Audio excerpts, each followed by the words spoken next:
What is happening here? There's the short term and the long term. I think what's happening in the short term is that the same thing that we are talking about in the United States that Sachs is, very eloquently, basically, I think led most everybody in just really framing for a lot of people is this idea that, we have privatized free speech and we have put the distribution of information into the hands of 3 or 4 founder CEO oligarchs. That's also true in China. And when you look under the hood of the major internet companies, there's 4 or 5 guys that are in charge. And so I think that in the United States, politicians feel increasingly uneasy with those folks having power because it's applied indiscriminately.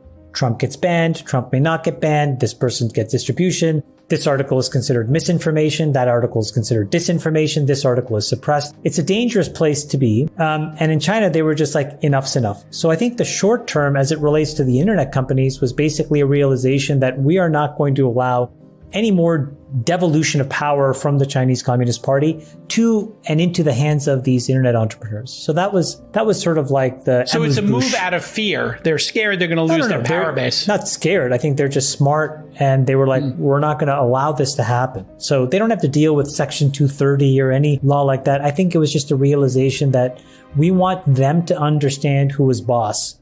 Right. And so there was a wave of resignations. There was now all of this market cap upheaval. And this is now where we get to sort of like the appetizer. And I think in the appetizer, what they're basically saying is we will control how money is made and who makes money. And I think that sets up the really difficult thing that I think happens, which is about the long term. So in this thing, what's happening right now is China very firmly telling everybody, we are firmly in control. There is no private market and there is no capital market without our approval. And that's a really big statement. And in fact, it was such a big statement that I think the Chinese security authorities then had like a conference call at Goldman Sachs, JP Morgan, all these folks were invited. And, the vice chairman, basically, his quote was something to the effect of, we promise that any more changes will at least let you know. Not, hey, there's nothing to see here or there's nothing more to come. It's just more that as we decide new rules, we'll make sure that we give you guys enough warning. So it's very much firmly saying we know exactly how money is made. We will decide who makes money in what way. And we're going to make sure that, all of this wealth creation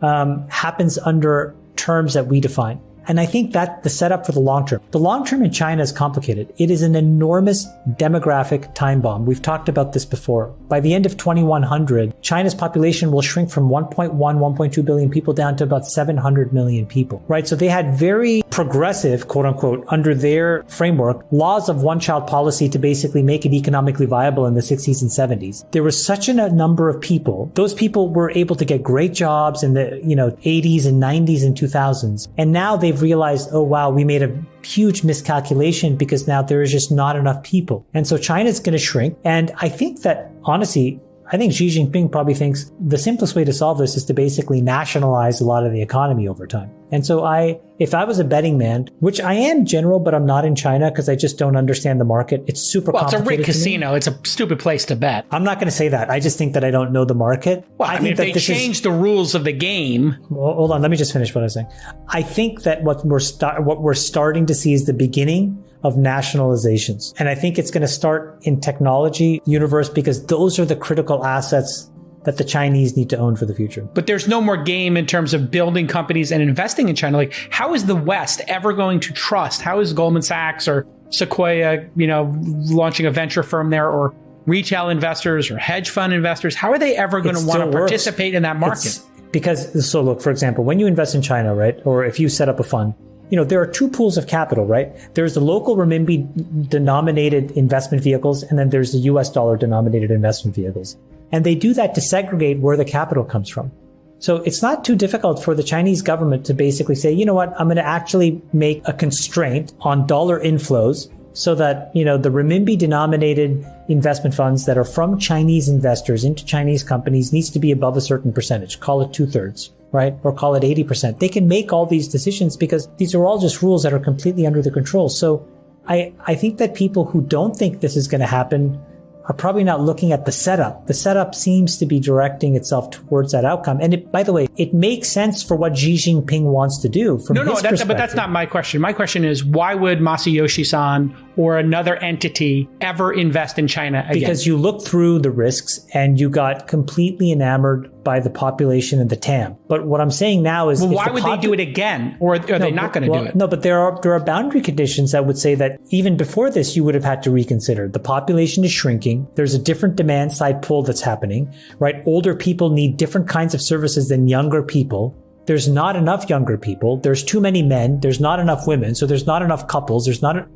All of these demographic issues ultimately will get reflected in the economic reality, which is that smart investors would put money in China differently over time anyways. But I think that this is a bigger thing, as David said, which is if that's coming to pass, you want to control the pipes because you want to control how that information is presented to people, your citizens, so that they don't get pissed off. And then you might as well just own the economy, own the business anyways. I see this as being amazing for American tech companies because I don't see who would ever want to be an entrepreneur. Whoever has a great idea and wants to pursue it in China, why would you do it? No, I disagree with you. And the reason I disagree with you is... And we don't have access to their markets anyway. What company has access to their market? The difference is young, smart Chinese people for decades have been staying in China. In part because they could more relate culturally to Jack Ma than they could to Jack Dorsey. Mm-hmm. Okay, that just makes sense. Sure. And I understand that. And then the second is we, like the opposite of some other Western countries like Canada, closed our doors. Why would the next Jack Ma start a company if they saw Jack Ma disappear? That's my question. Because you know what? If you're coming from China and you can only make $1 billion versus $45 billion, I think you still take the shot. I would come out in the middle and say they've just attached a discount rate. That now every investor has to consider political risk when they invest in China because the future is very uncertain. The bargain is getting changed. And if you're an investor, you now have to taking some huge political risk that you I agree with David. I think that's a better way. I would refine what I'm saying by saying it's a distribution of risk where it's closer to Russia now than it is to the United States. The China situation has been perplexing to me. You know, my position was always be careful working in China or investing in China. We're investing in Chinese companies because they could change the rules at any time and change the rules they have in the past year. We talked about, obviously, Ant Financial and Jack Ma going MIA, ByteDance's CEO and founder stepping down as CEO amid Chinese regulations and all the scrutiny. And then we have Didi last week being pulled from the App Store in an unprecedented penalty where you're not allowed to download Didi and the existing users can use it. And then on top of that, all the educational companies this week were told that they cannot operate as for-profit companies. And these companies have gone public in Hong Kong and in the West. And this has caused such an acute effect. SoftBank is clearing a bunch of its Uber position to cover their losses in Didi.